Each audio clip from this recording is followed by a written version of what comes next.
Today we're going to be doing removal and installation of a refrigeration unit in a 3501 drink vendor. The tools required: a pair of side cutters, some sort of marking device, a crescent wrench for re-leveling the machine at the end of the installation, a number 2 Phillips screwdriver, a 1/4 inch nut driver, and in most cases you will be able to use a cordless drill with a number 2 Phillips bit. The most important part of this installation process is when you receive your replacement unit, you need to make sure the unit is unpacked, saving the packing material for return of the unit you're removing, and let the unit sit for 24 hours prior to installation. By not doing this step, it could damage the compressor and void the warranty.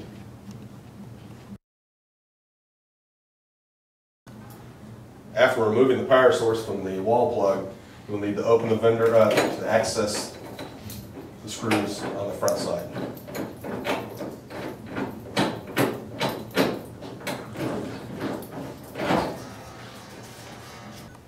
The first step before we start the process is marking the location of the drop sensor tray. There are 3 screws located at the base of the unit that hold the drop tray in, or hopper.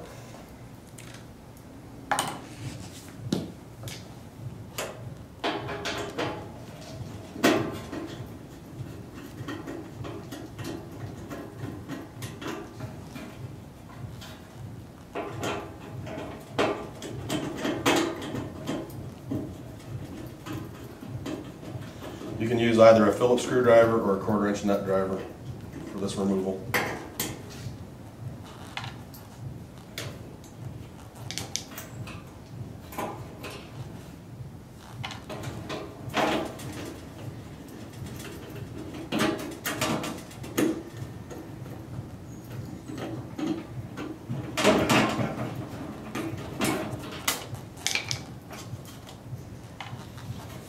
Remove the hopper.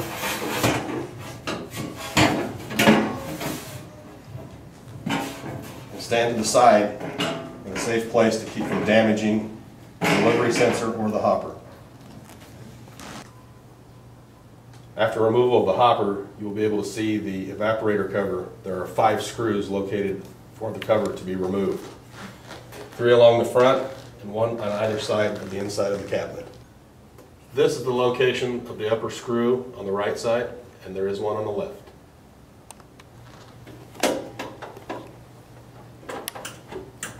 There you go.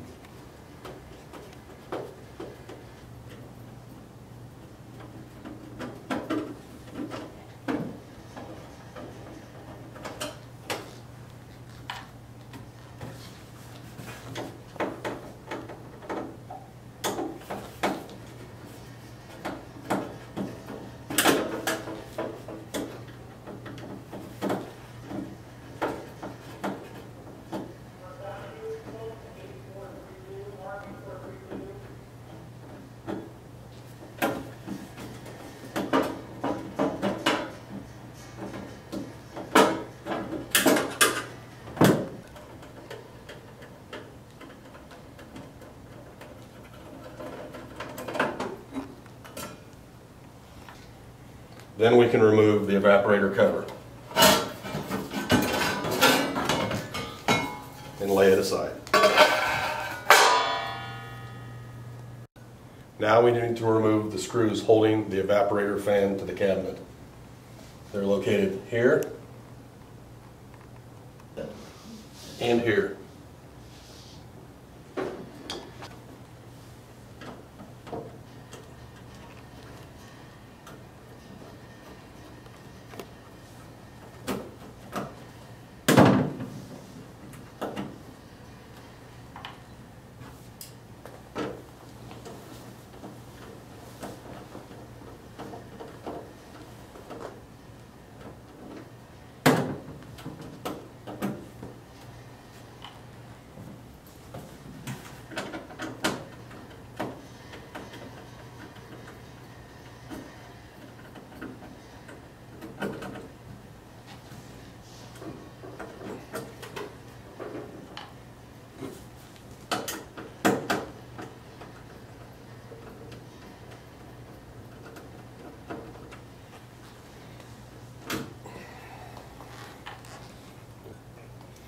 Now you can remove the evaporator fan assembly, lift up on the unit, put up in the cabinet, and come forward, trying not to damage the evaporator coil during this process.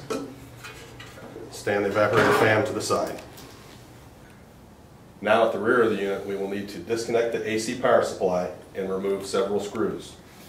The AC power supply is this plug to the right. There are 3 screws on either side of the evaporator plate, 2 at the top and 2 at the lower portion of the refrigeration system.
And now the unit can be removed from the machine.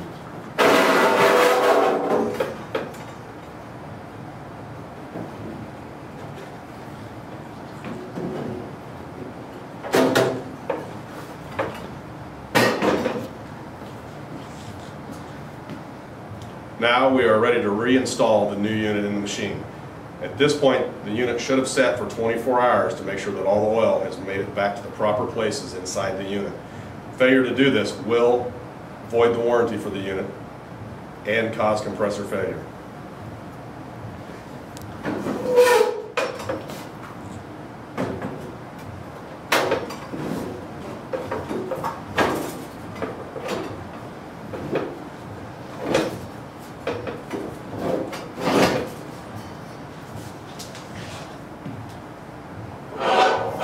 You may need a pry bar to be able to align the screws.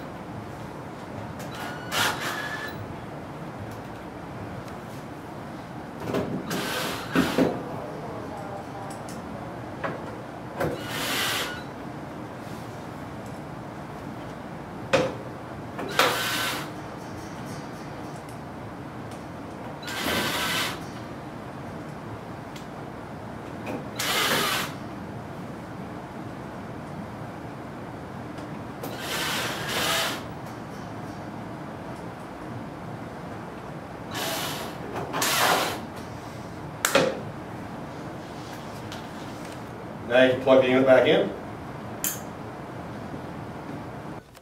That brings us to reinstalling the evaporator fan.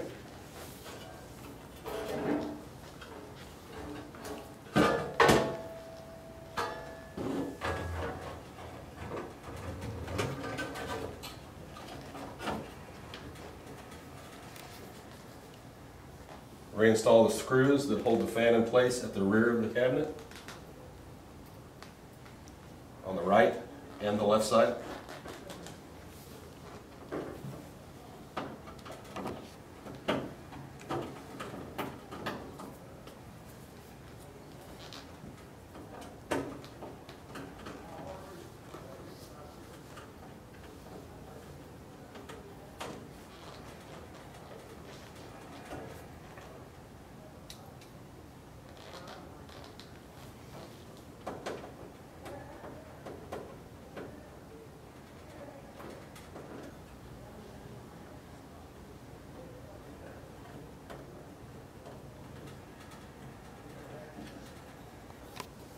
Now you can reinstall the evaporator fan cover.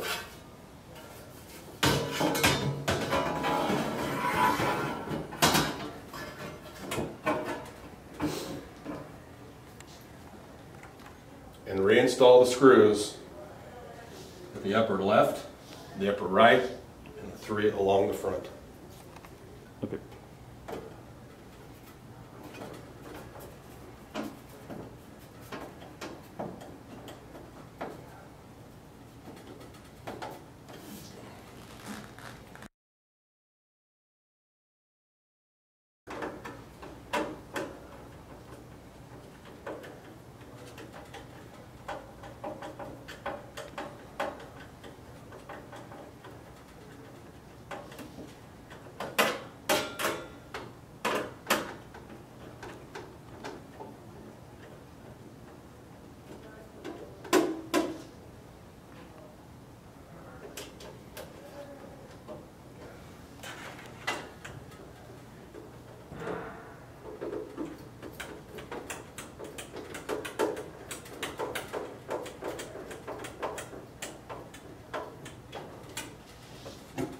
Now we can replace the hopper or the drop chute.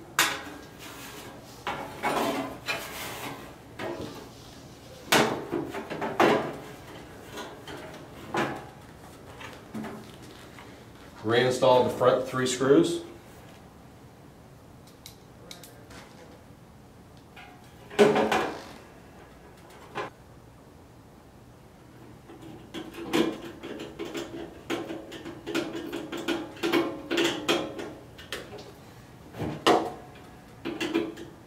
Try to align the tray and then snug the first screw. And install the last 2.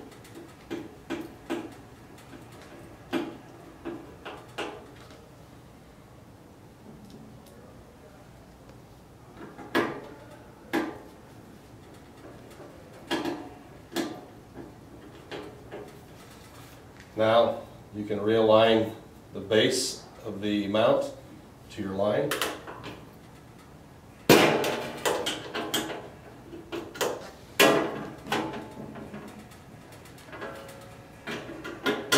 And finish tightening.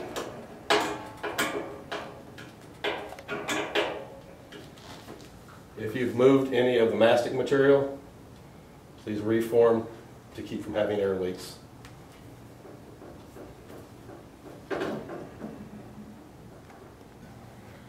Now you can restore power to the machine.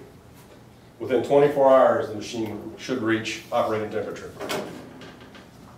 At this point, if you open the center door and press the service mode button, you will be able to test in all the selections by first service mode, pressing 2 to ensure that you have a motor count of 6, and press 8.